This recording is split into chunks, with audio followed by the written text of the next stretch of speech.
আলহামদুলিল্লাহি কাফা ওয়া সালামুন আলা ইবাদিহিল্লাযিনা ইসতাফা আম্মা বা'দ। মাননীয় দর্শক মণ্ডলী, আপনাদেরকে আন্তরিক মুবারকবাদ, তৃতীয় শুভেচ্ছা জানাচ্ছি যে আজ আপনারা আমার সঙ্গে রয়েছেন বিশেষ একটি আলোচনাকে নিয়ে, তা হচ্ছে ইসলামে নারীর অধিকার। এ বিষয়ে আমরা বিগত দিনে কিছু আলোচনা শুনেছি। আজ আপনাদের সামনে একটা নতুন অধ্যায় নিয়ে এসেছি। তা হলো এই যে এমন কিছু সমাজ, এমন কিছু দেশ ছিল যারা নারীর শিক্ষাকে বৈধতা দিতে পারেনি। ইসলাম কি বলে? নারী শিক্ষা নিতে পারে না পারে না? যদি ইসলাম বলে যে হ্যাঁ শিক্ষা নিতে পারে, তাহলে যারা বলেছিল যে না নারী শিক্ষা নিতে পারে না, তাদের যুক্তির সামনে ইসলামের যুক্তিকে খাড়া করব। শিক্ষিত যে সমাজ নয়, সে সমাজ জীবনে কোনোদিন উন্নতি করতে পারে না। এবং সমাজের অবিচ্ছেদ্য অঙ্গ হচ্ছে নারী। নর যদি শিক্ষিত হয় আর নারী যদি শিক্ষিতা না হয়, তাহলে সে অসম্পূর্ণ। অথচ এই দুনিয়ায় এমন রাজ কায়েম ছিল, এই দুনিয়ায় এমন কানুন ছিল যেখানে নারীদেরকে স্বীকৃতি দেওয়া হয়নি লেখাপড়ার। আপনি জানেন, আপনাকে আমি শোনাই। আল্লামা ইবনু আব্দুল বার একটা সুন্দর বই লিখে গেছেন, আল ইলমু ওয়াল উলামা। এই বইখানিতে তিনি তার ভূমিকায় আলোচনা করছেন যে ইসলাম মেয়েদেরকে তালিমের ব্যাপারে কতটুকু অগ্রণী ভূমিকা নিয়েছে এবং অন্যান্য সম্প্রদায় বা অন্যান্য জাতি মেয়ে ছেলেদেরকে শিক্ষার ব্যাপারে কত দূর কি ভেবেছে আর কত দূর কি করেছে। যে সপ্তদশ শতাব্দীতে রোমের মাটিতে খ্রিস্টানদের একটা মিটিং হয়েছিল, একটা সম্মিলন হয়েছিল, কাউন্সিল অফ দ্য ওয়াইজ। সেই কাউন্সিল অফ দ্য ওয়াইজে তারা বসে ফয়সালা করেছিল এই বিষয়টাকে নিয়ে, নারী কি, নারী সম্বন্ধে আমরা কি ফয়সালা দিতে পারি। এরা মানব না মানব নয়? এরা মানব যদি নয় তাহলে এরা কি? এরা কোন জীব? আশ্চর্য ধরনের চিন্তা ভাবনা, আশ্চর্য ধরনের তাদের মগজ। নারী সম্বন্ধে এমন ভাবনা ভাবতে গেল যে এরা কি। সেদিন কি ফয়সালা হয়েছিল জানেন? ওমেন হ্যাজ নো সোল, মেয়েদের আত্মা নেই। আউযুবিল্লাহ। কত রহস্য, কত ব্যঙ্গ, কত বিদ্রুপ এই শব্দটার ভেতরে ভরা আছে। একটু আঁচ করছেন, মেয়েদের আত্মা নেই। আত্মাবিহীন কোন প্রাণ হয়, কোন জান হয়? যার ভেতরে আত্মা নেই সে আবার প্রাণী কিসের? অথচ তারা ফয়সালা করছে যে এর ভেতরে জান নেই।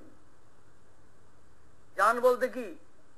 মানুষের যেটা জীবন, মানুষের যেই প্রাণ, সেই প্রাণ এদের ভেতরে নেই।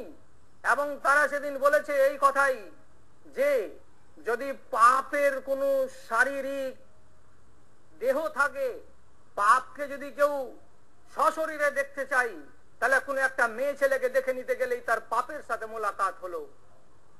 যদি কোনো লোক বলে আমি শয়তানকে দেখিনি, আমি শয়তানকে দেখবো, তাহলে কোন একটা মেয়ে ছেলেকে সে যদি দেখে তাহলে তার শয়তানকে দেখা হয়ে গেল। ইন্না লিল্লাহি ওয়া ইন্না ইলাইহি রাজিউন। ছি ছি ছি। এই নারীর পেট থেকে জন্ম নিয়েছিল যেই নর, তারাই এই নারীকে মর্যাদা দিচ্ছে কি বলে? যে এদের আত্মা নেই। তাদের যদি বিবেক থাকতো, তাদের যদি জ্ঞান থাকতো, তাদেরকে যদি আল্লাহ তাআলা ইনসানিয়ত বলে কিছু দিয়ে থাকতেন, তাহলে অন্তত এত জঘন্য ফয়সালা তারা করতেন না। প্রফেসর মতিউর রহমান সাহেব, বাংলাদেশের এক গুরুত্বপূর্ণ লেখক, তিনি এ বিষয়ে অনেক কথা লিখেছেন। এতগুলো কথা বলে আপনাদের মূল্যবান সময়কে এদিকে আমি লাগিয়ে দিতে চাই না, যেহেতু আমাকে ইসলামের আলোকে এটাকে আলোচনা করতে হবে। তার বই লিখেছেন আল্লামা ইবনে আব্দুল বার, মিশরের ইস্কান্দারিয়ার মাটিতে দিনের বেলায় হাজার হাজার দর্শকের সামনে দিয়ে একটা যুবতী মেয়ে ছেলেকে তাকে আধা উলঙ্গ করে দিয়ে তার পায়ে দড়ি বেঁধে, যেমন মরা কুকুরকে মানুষ টানতে টানতে নিয়ে যায় কোনো দূর ময়দানের দিকে, তেমনি করে মেয়ে ছেলেটাকে টেনে হিঁচড়ে নিয়ে যাচ্ছে। আরো অনুনয় বিনয় করে তাদের কাছে প্রাণ ভিক্ষা চাইছে, তোমরা আমাকে ছেড়ে দাও, তোমরা আমাকে ছেড়ে দাও। এর নাম লিখছে সেখানে আলিশা। তার দোষ কি? তার অপরাধটা কি? কেন তাকে দিনের বেলায় এইভাবে রাজ সড়কে আধা উলঙ্গ করে হিচড়িয়ে হিচড়িয়ে নিয়ে যাওয়া হচ্ছে? সে ছিল শিক্ষিতা মেয়ে ছেলে এবং এ বলেছিল যে শিক্ষা গ্রহণ করা মানুষের অধিকার, জন্মগত অধিকার, নারী বলে নয়, নর বলে নয়। কাজে আমি নারী হয়েছি, আমি শিক্ষিতা হয়েছি এবং আমি চাই আমার আর হাজারটা বোন শিক্ষিতা যেন তারা হয়ে যায়। কিন্তু খ্রিস্টান জগৎ তা মেনে নিতে পারেনি, এটা তারা হজম করতে পারেনি, এটা তারা বরদাস্ত করতে পারেনি। আজকের দিনে আমার কথার সাথে প্রতিবাদ করার কোনো যুক্তি নেই, কেন যেটা অনেক দিন আগেকার কথা। ইতিহাস তার সাক্ষী দেবে। তারা বলেছিল সমস্ত দর্শকদেরকে, ও দর্শক বৃন্দ, এই ভদ্র মহিলার মরণ থেকে তোমরা শিক্ষা নাও। যারা যারা নিজেদের মেয়েকে শিক্ষা দিচ্ছ তারা সাবধান, তারা হুঁশিয়ার। খ্রিস্টান ধর্মের ভেতরে এদেরকে শিক্ষা দেওয়ার অধিকার দেওয়া হয়নি।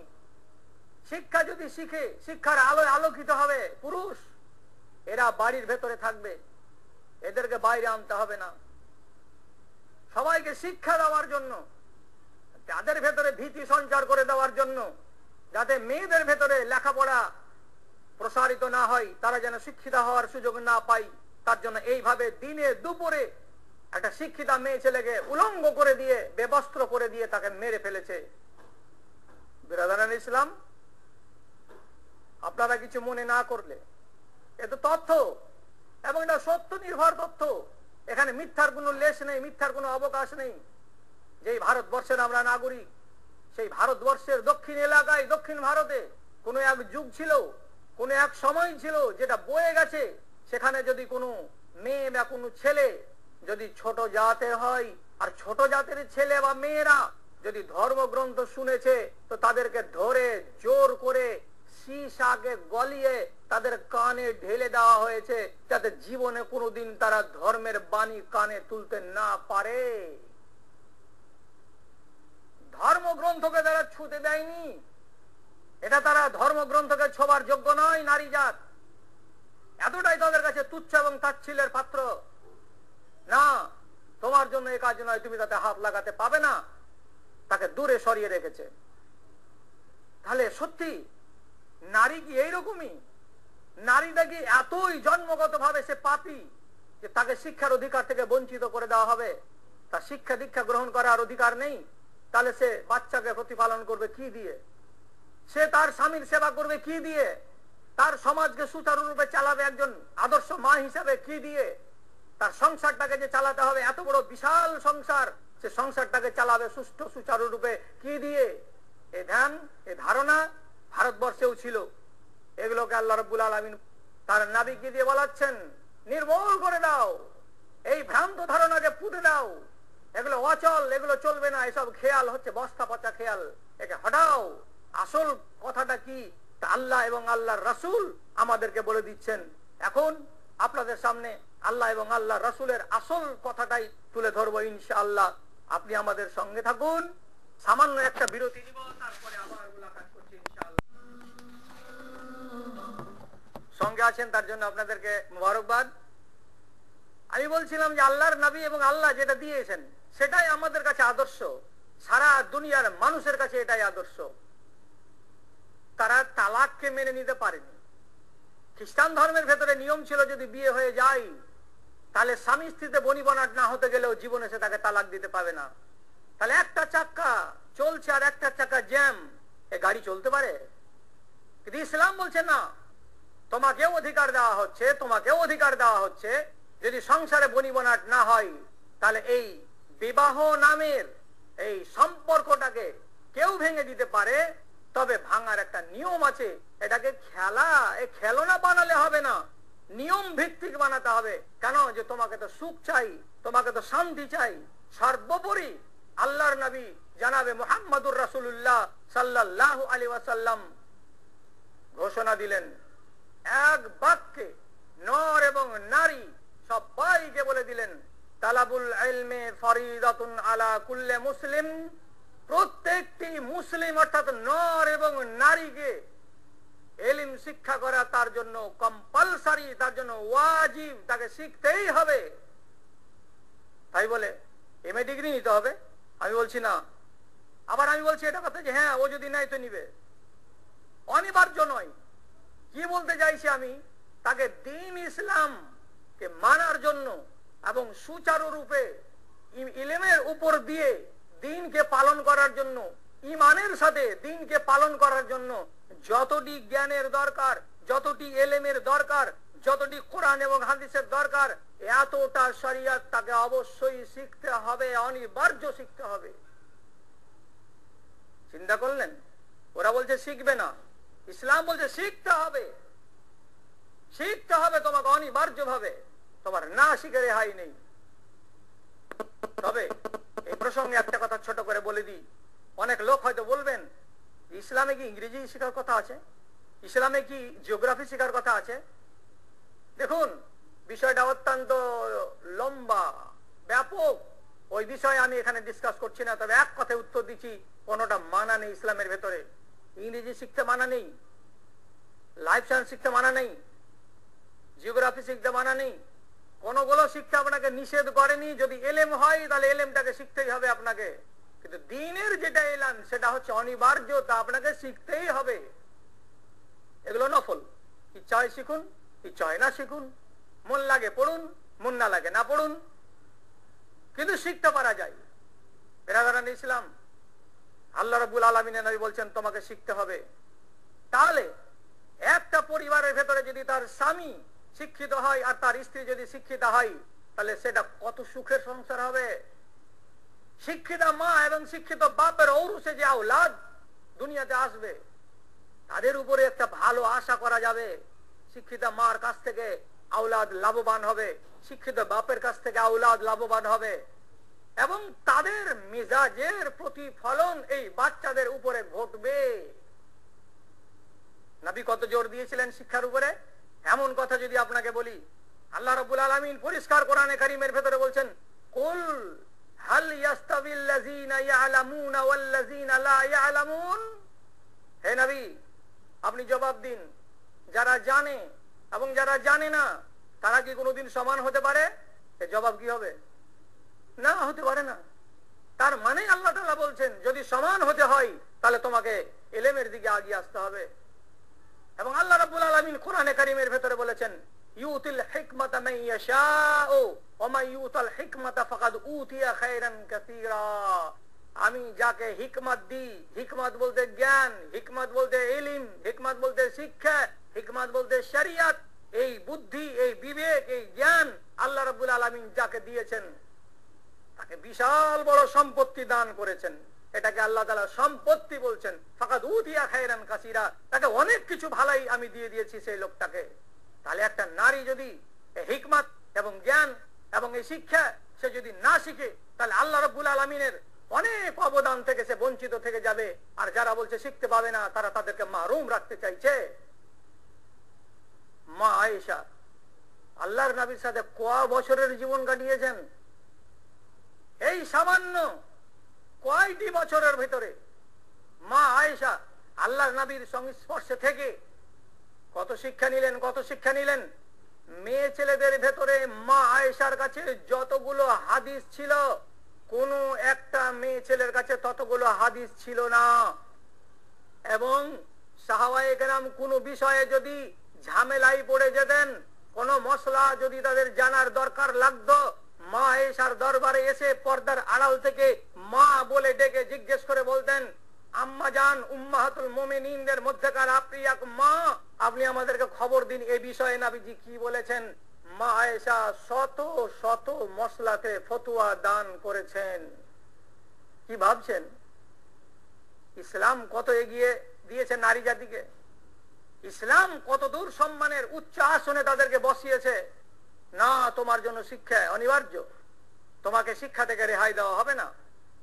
মা যদি আদর্শ হয় তাহলে পরে বাচ্চা হবে আদর্শ। আমি যদি কমন সেন্স দিয়ে বুঝতে যাই, আর যদি একটা বাচ্চার মা শিক্ষিতা না হয়, সে বাচ্চাটা যেদিন ক্লাস 3-তে ক্লাস 2-এ লেখাপড়া করবে, তার মাকে বলবে ছোট্ট বইখানাকে নিয়ে গিয়ে, মা এটা কি লেখা আছে? তো মা তো বলতেও পারবে না যে এটা আলিফ, এটা বা, এটা তা, তো বলতে পারবে না। তাহলে এই বাচ্চাটা তার মায়ের কাছ থেকে বঞ্চিত হচ্ছে, যে তার মা তাকে একটা কথা বলে দিতে পারে না। যদি এই বাচ্চাটা এভাবেই থেকে যায় তাহলে ক্লাসে গিয়ে তার লেখাপড়ায় সে দুর্বল থাকবে, কারণ যেখান থেকে মা তার সহায়তা তাকে দিতে পারছে না। এই জন্য একটা মাকে আদর্শ মা হতে হবে। আদর্শ মার পরিচয় হচ্ছে এই যে তার কাছ থেকে ইলমে দ্বীন তার কাছে যেন পাওয়া যায়, এবং অনিবার্যভাবে এটা পাওয়ার পর অন্যগুলো যদি থাকে তাহলে আলহামদুলিল্লাহ, না থাকলে তার উপরে কোনো জোরাজুরি নেই। আপনাকে বলছি, এক এক সাহাবীদের স্ত্রীরা, এক এক সাহাবীদের মেয়েরা কতটা শিক্ষিতা ছিলেন এ ব্যাপারে আপনাকে অনুমান দেওয়ার জন্য শুধু বলছি। কোন এক সাহাবী, তিনি তার স্বাধীন স্ত্রী রেখেছেন একটা, এবং বাড়িতে একটা বাঁধি ছিল কৃতদাসী। স্ত্রী বলছে, শোনো, আমি আলহামদুলিল্লাহ রাব্বিল আলামিন থেকে শুরু করে মিনাল জিন্নাতি ওয়ান নাস পর্যন্ত সমস্ত কোরআন মাজিদকে মুখস্থ করে রেখেছি। তুমি যেখান থেকে পড়বে আমি সেখান থেকেই বলে দেব এটা অমুক সূরার, এটা অমুক আয়াত। কি বুঝলেন? কত বড় শিক্ষিতা মেয়ে ছেলেটি, যে তাকে ধোকায় ফেলতেছিল অন্য আরবি কথা বলে যেটা কোরআনের আয়াত, অথচ তাকে ধোকায় ফেলা গেল না। কি বলছে যে আমি কোরআনের হাফেজ। কি শিক্ষা নিয়ে রেখেছে! সুবহানাল্লাহ। আজ আমরা শিক্ষার নামে কি শেখাই? আরবির নামে আমাদের নাকে গন্ধ লাগে, শরিয়তের নামে আমাদের নাকে গন্ধ লাগে। না না, এগুলো দেব না। দিলেন আপনি কলেজে, যদি ফাউন্ডেশন ভালো না থাকে বিল্ডিং ভালো থাকবে না। যদি কোরআনের বুনিয়াদের উপরে আপনার মেয়ের, আপনার ছেলের তালিম না হয়, তাহলে সে মেয়ে, সে ছেলে কোনোদিন আগামী দিনে ভালো হবে না। কাজে আগে এই তালিম তার ব্যবস্থা করুন, তারপরে অন্য তালিমের ব্যবস্থা করুন। আপনি জানেন এ ব্যাপারে আপনাকে অনেক কথা বলার ছিল, আমি অতগুলো যাচ্ছি না। ইমাম মালিক রাহমাতুল্লাহ আলাইহি বৃদ্ধ বয়সে মুয়াত্তা পড়াতে পারছিলেন না, তাই তিনি তার ছাত্রদেরকে পড়াবার জন্য নিজের বেটি ফাতেমাকে বলেছিলেন, বেটি ফাতেমা তুমি মুয়াত্তা মুখস্থ করো এবং দরজার আড়ালে তুমি দাঁড়িয়ে থাকো। কোন ছাত্র যদি ভুল করে দেয় তো তুমি শুধু দরজায় এমনি করে ঠক ঠক ঠক ঠক করে বাড়ি দেবে। জানেন, পুরো মুয়াত্তা ইমাম মালিককে 3 থেকে 4 মাসের ভেতরে ইমাম মালিকের মেয়ে মুখস্থ করে নিল। ছাত্ররা পড়ছে বাপের সামনে, ভুল যখন করছে তখন ফাতেমা এমনি করে টকটকি দিচ্ছে।